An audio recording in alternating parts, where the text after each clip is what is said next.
beginning, the whole skinhead thing, when I first came back from Ireland, I was the first skinhead over here. Like, I came back with my head shaved and the boots and the rolled up jeans and suspenders. All my friends like, why'd you shave your head? And I'm like, I'm a fucking skinhead, you know? And like, I started shaving my friends' heads, and before you knew it, I had like my 5, 6 best friends all had their heads shaved, and we were like running around, starting trouble, you know.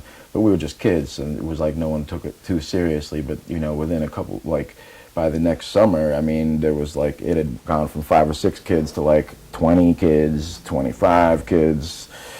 By the next year, it was like 30, 50, like die-hard skinheads, you know, and it just grew and grew. And eventually the skinhead scene was just like enormous in New York and everywhere else. As most people probably know, New York had like the first real skinhead scene in the States. We weren't a gang, not in New York at any rate, you know.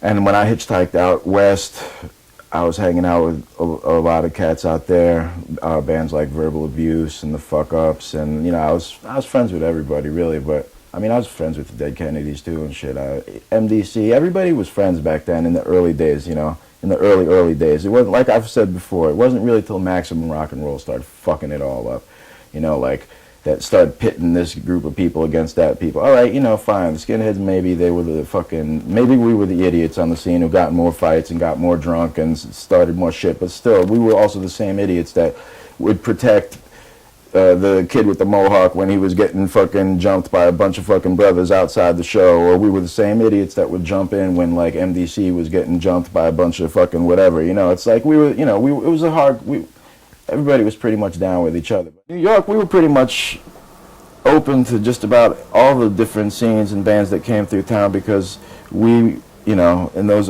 old days, there wasn't all that many bands, and you were just always psyched if like somebody like the Circle Jerks or Black Flag or Minor Threat or whoever the fuck came to town. It was just great when bands from other places came to town. It wasn't until like all the DC guys started coming down with this like fuck New York attitude that New York started getting a little bit defensive of our scene, of our turf. First time I seen it was like, but was at Irving Plaza when the Circle Jerks played. But the funny thing was that I was friends with all them DC guys from having played in DC with the Stimulators, played with Black Market Babies, played with Bad Brains, Ian, Henry, Void, all those cats, real cool guys, real nice guys. So I really didn't understand when they came down with this like hard rock attitude. Like, I really didn't make no sense to me, because I was friends with all the kids in New York. Like, you know, it was all the kids like Jimmy and people that should have and could have and would have been their friends, you know. You know, I never understood all that suburb shit. But I think that that's where a lot of that attitude came from, was the fact that most of them kids came from suburbs and shit, and all of a sudden they were coming to this big city and they had something to prove or whatever the fuck. And, you know, I thought it was pretty stupid. And actually when they flipped the switch, you know, they fucked up, because we took it to a whole nother level. I mean, when New York started really getting crazy, we just about caused most of those bands to retire, as far as I think we scared them right out of hardcore.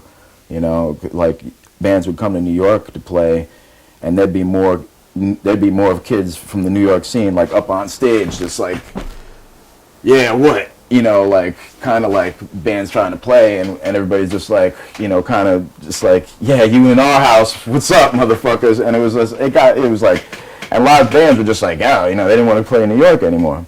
Like, you know, in that sense, New York kind of started the first, like, gang type of vibe on the East Coast, as far as we got real defensive of our scene. It's like, you know, we started fucking shit up, you know.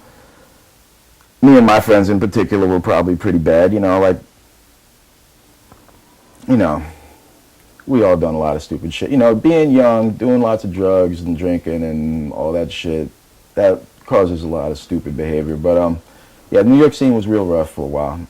Didn't start out that way, but then it's like I said, these cats came down, they wanted to act hard rock. New York just responded by getting hard rock. Are you ready for the